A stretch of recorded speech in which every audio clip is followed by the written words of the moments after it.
dibacakan oleh Muhammad Asmi Robiullah. Bab 1 pendahuluan latar belakang sejarah dalam bahasa Yunani yaitu historia yang berarti menyelidikan pengetahuan yang diperoleh melalui penelitian. Dan Nabi seperti tentang misalnya bagaimana kaitannya dengan manusia dalam bahasa Indonesia. Sejarah babat hikayat, riwayat atau tahu dapat diartikan sebagai kejadian dan peristiwa yang benar-benar terjadi pada masa lampau atau asal usul atau silsilah, terutama bagi raja-raja yang memerintah adalah istilah umum yang berhubungan dengan peristiwa masa lalu serta penemuan, koleksi, organisasi dan penyajian informasi mengenai peristiwa ini. Kalau kita naikkan pengertian saja dengan kehidupan manusia, dapatlah mengandung arti bahwa manusia hidup akan terus bergerak seiring perjalannya waktu dan tempat atau masa di mana dia berada. Kehidupan bukanlah sesuatu yang diam atau statis, tetapi sesuatu yang terus-menerus tumbuh dan berkembang. Sebagai contoh, manusia dalam kehidupannya mengalami fase-fase tertentu, yaitu fase di dalam kandungan, lahir, bayi dan anak-anak, remaja, dewasa dan orang tua. Fase-fase kehidupan tersebut menunjukkan bahwa adanya kesinambungan dalam kehidupan manusia. Tugas pokok ilmu sejarah berkaitan dengan waktu adalah ilmu sejarah bertugas membuka ke masa lampau atau waktu lalu kehidupan manusia, memaparkan hidup manusia dalam berbagai aspek kehidupannya dan mengikuti perkembangannya dari masa yang paling tua hingga dewasa ini. Konsep waktu penting bagi sejarah karena tanpa diketahui dimensi waktu lampau, kini dan masa ke depan, maka sejarah akan mengalami kekacauan karena tidak berpangkal dan berujung. Nah, pembahasan selanjutnya akan dijelaskan oleh Nur Muhammad Sawadi. Oke, bab 2 pembahasan. Konsep ruang dalam dunia. Ruang adalah tempat di permukaan bumi, baik secara keseluruhan maupun hanya sebagian. Ruang tidak hanya sebatas udara yang bersentuhan dengan permukaan bumi, tapi juga lapisan atmosfer terbawah yang mempengaruhi permukaan bumi. Ruang juga mencakup perairan yang ada di permukaan bumi, laut, sungai dan danau, dan di bawah permukaan bumi yaitu air dan tanah, sampai ke kedalaman tertentu. Ruang juga mencakup lapisan tanah dan batuan sampai pada lapisan tertentu yang menjadi sumber daya biologi. Berbagai organisme dan makhluk hidup juga merupakan bagian dari ruang. Dengan demikian, batas ruang dapat diartikan sebagai tempat dan unsur lainnya yang mempengaruhi kehidupan di permukaan bumi. Contoh dari keterangan karakteristik antar ruang misalnya sebagai berikut. Pertama, peristiwa bencana alam banjir di Jakarta terjadi karena kerusakan hutan di daerah Bogor. Air hujan yang jatuh di daerah Bogor sebagian besar masuk ke sungai. Ada sebagian kecil air hujan yang terserap oleh tanah di Bogor. Akibatnya, Jakarta terkena banjir yang airnya sebagian besar berawal dari wilayah Bogor. Selanjutnya, penduduk kota menghasilkan berbagai produk industri seperti pakaian, kendaraan, barang elektronik dan lain-lain. Penduduk desa tidak menghasilkan produk tersebut sehingga mereka pergi ke kota untuk memperoleh barang-barang. Sebaliknya, penduduk kota tidak menghasilkan bahan pangan sehingga mereka memperolehnya dari penduduk desa. Akibatnya, ada aliran barang dari kota ke desa dan aliran makanan dari desa ke kota. Dan lapangan pekerjaan banyak tersedia di kota, sedangkan di desa hanya berada sebuah pertanian saja. Akibatnya, banyak penduduk desa yang bepergian ke kota untuk bekerja atau mencari pekerjaan. Kemudian keterbatasan pekerjaan kayu di daerah perkotaan dan perbatasan sekitarnya membuat para pengusaha kayu untuk melakukan penebangan liar di daerah pedalaman wilayah Indonesia. Hal ini mengakibatkan terganggunya ekosistem di dalam wilayah pedalaman tersebut. Dan kurangnya tenaga pengajar di daerah Nusa Tenggara Timur mengakibatkan tamu pilihan guru dari daerah DKI Jakarta. Guru-guru dari DKI Jakarta sudah dididik sehingga mereka akan lebih berkompeten daripada guru yang tinggal di daerah pusat negara. Contoh-contoh tersebut menunjukkan adanya keterkaitan peristiwa dan gejala antar ruang. Contoh gejala antar peristiwa pada suatu ruang tidak berdiri sendiri, tetapi akan terkait dengan gejala atau peristiwa pada ruang yang lainnya. Selain terikat oleh ruang, suatu gejala peristiwa juga berada pada ruang. Dalam sejarah, konsep waktu sangat penting untuk mengetahui peristiwa masa lalu dan bertempatnya biasa. Konsep waktu dalam mempunyai arti masa atau periode berlangsungnya perjalanan kisah kehidupan manusia. Waktu dapat dibagi menjadi tiga, yaitu waktu lampau, waktu sekarang, dan waktu yang akan datang. Semua peristiwa yang terjadi akan selalu dikaitkan dengan waktu. Misalnya sebagai berikut. Pertama, Haji Hasyimi lahirnya di Barat, Jawa Tengah, 21 April 1879.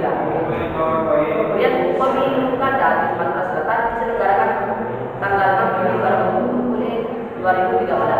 Dan pemilihan presiden Indonesia diselenggarakan pada tanggal 9 Juli 2014. Kemudian Perang Dunia I berlangsung dari tahun 1914 sampai 1918. Kemudian Perang Dunia II berlangsung dari tahun 1939 sampai 1945. Kemudian Hiroshima dijatuhi bom atom oleh Amerika Serikat pada tanggal 6 Agustus 1945. Jika diperhatikan, dua contoh di atas terdiri dari unsur yaitu tempat yang berupa ruang dan tanggal yang berupa waktu. Demikian kita memahami tempat yang berupa ruang dan waktu tidak dapat dipisahkan dalam kehidupan manusia.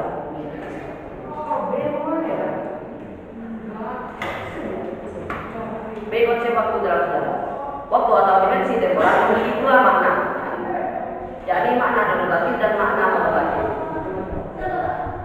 Ruang atau dimensi spesial merupakan tempat terjadinya berbagai peristiwa alam maupun peristiwa sosial dan peristiwa sejarah dalam proses perjalanan waktu. Suatu peristiwa dipengaruhi oleh kekuatan yang ada di luar manusia, yaitu berupa kekuatan fisik, material, yaitu dimensi alam. Kekuatan tersebut merupakan potensi terjadinya suatu peristiwa. Proses terjadinya suatu peristiwa dan perubahannya berlangsung dalam batas ruang dan waktu. Dengan batas ruang diadakan pengkajian tentang peristiwa dan perkembangannya. Suatu kejadian dapat diamati berdasarkan dimensi ruang, waktu, dan manusia. Berdasarkan dimensi ruang, suatu peristiwa memiliki batas-batas tertentu. Dalam ruang dan berlangsung berbagai peristiwa atau kejadian pada waktu yang bersamaan. Setiap peristiwa membawa pengaruh terhadap perubahan pada dimensi manusia, baik secara objek maupun secara subjek. Perubahan tersebut diharapkan dapat membawa perubahan ke arah yang lebih baik. Untuk itu, diperlukan kesadaran manusia dalam memaknai setiap peristiwa. Perubahan ke arah yang lebih baik. Dia masyarakat memiliki pandangan yang jelas berbeda dengan waktu yang mereka jalani. Contohnya, masyarakat Barat memiliki waktu sebagai sebuah garis lurus atau linear. Konsep garis lurus tentang waktu diikuti dengan terbentuknya konsep tentang urutan kejadian. Dengan kata lain, sejarah manusia dilihat sebagai sebuah proses perjalanan dalam sebuah garis waktu sejak zaman dulu, sekarang, dan waktu yang akan datang. Oke, penjelasan berikutnya akan dijelaskan oleh Muhammad Rafa Al-Beda.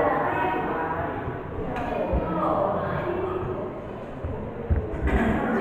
Pentingnya waktu dalam sejarah. Menurut Islam, manusia adalah manusia. Jadi hanya manusia yang mempunyai sejarah. Tugas utama ilmu sejarah adalah membuka tabir saraf umat manusia. Sejarah meneliti dan mengkaji peristiwa atau kejadian di dalam masyarakat manusia. Di dalam masyarakat manusia yang terjadi pada masa lampau. Peristiwa atau kejadian pada masyarakat manusia pada masa lampau adalah sesuatu yang penting dalam sejarah. Kejadian yang tidak memiliki hubungan dengan kehidupan masyarakat manusia pada masa lampau adalah suatu peristiwa sejarah. Keterkaitan antara waktu dengan peristiwa sejarah meliputi 4 hal berikut. 1. Perkembangan. Perkembangan masyarakat terjadi 3 bentuk. Masyarakat bergerak dari satu bentuk ke bentuk lain. Biasanya masyarakat akan berkembang dari bentuk yang sederhana ke bentuk yang lebih kompleks. Contoh paling jelas adalah perkembangan demokrasi Amerika Serikat yang mengikuti perkembangan global. Perkembangan masyarakat manusia dari masa lampau sampai sekarang. 2. Kesinambungan. Kesinambungan terjadi bila suatu masyarakat baru hanya melakukan adopsi lembaga-lembaga lama. Dikatakan bahwa pada mulanya kolonialisme adalah kelanjutan dari patrionalisme.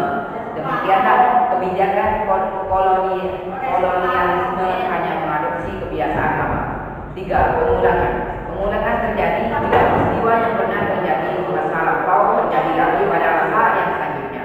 Misalnya, jatuhnya kekuasaan Presiden Soekarno akibat aksi-aksi yang dilakukan oleh mahasiswa. Peristiwa ini kembali terjadi di mana Presiden Soekarno lengser akibat aksi-aksi yang dilakukan oleh para mahasiswa. 4. Perubahan. Perubahan terjadi apabila masyarakat mengalami pergeseran dan perkembangan. Akan tetapi asumsinya adalah adanya perkembangan besar-besaran dan dalam waktu yang relatif singkat. Biasanya perubahan ini terjadi akibat pengaruh dari luar, contohnya negara seperti di Sumatera Barat yang menentang kaum adat sering dianggap sebagai hasil pengaruh gerakan Wahabi di Arab yang ditularkan lewat para haji sepulang dari Mekah dan tidak puas dengan kekuasaan kaum adat. Bab 3. Penutup. 1. Kesimpulan.